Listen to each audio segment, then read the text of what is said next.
Meanwhile, in the capital, unknown men have beaten up the leader of a local Jewish movement. The attackers reportedly hit him with bats and shouted anti-Semitic slogans. Just months ago, the rabbi was seen addressing the crowds in Maidan. Jews have a tradition not to get involved in conflicts, not to meddle with power.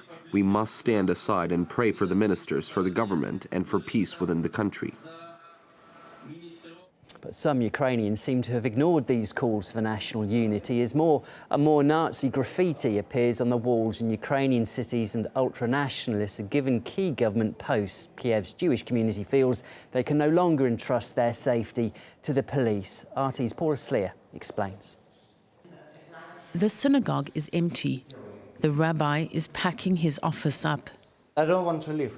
I'm pushed to leave.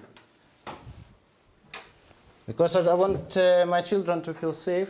I want my children to be free, to speak openly what they think of. That's the reason. This is not just for me, this is for my children. And for my family. 2 weeks ago, a man was caught on camera painting swastikas on the door of the synagogue. The message he left was chilling: death to the Jews. It's the first time in 20 years a synagogue was vandalized. As you can see, the graffiti's been painted over, but the police only came today to investigate the incident, 2 weeks after it happened. Ever since the unrest started, a number of Jews have been attacked while walking on the streets of Kiev. There are about 100,000 Jews living in Ukraine right now, but one of the country's chief rabbis is urging them to leave.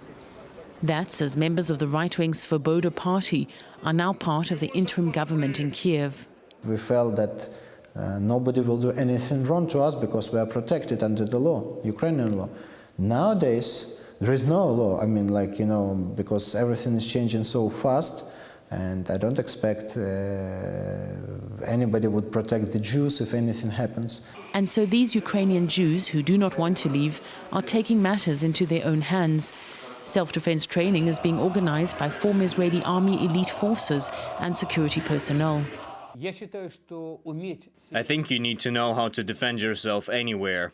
If there are such training courses, I will be happy, because people need this in every place and time. But none of those who participated in the training would speak on camera. This man agreed, but only if we covered his face.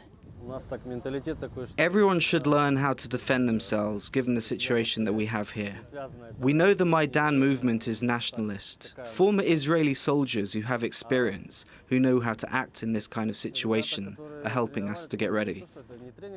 Prime Minister Arseny Yatsenuk has pointed out that his deputy prime minister represents the Jewish community and says his government will fight against any form of fascism.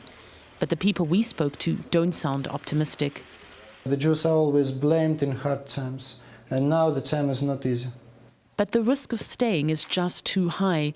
Many of Ukraine's Jews fear that ultra-nationalist attacks will shift from synagogues to human targets. Paula Sleer, RT, Simferopol, Crimea.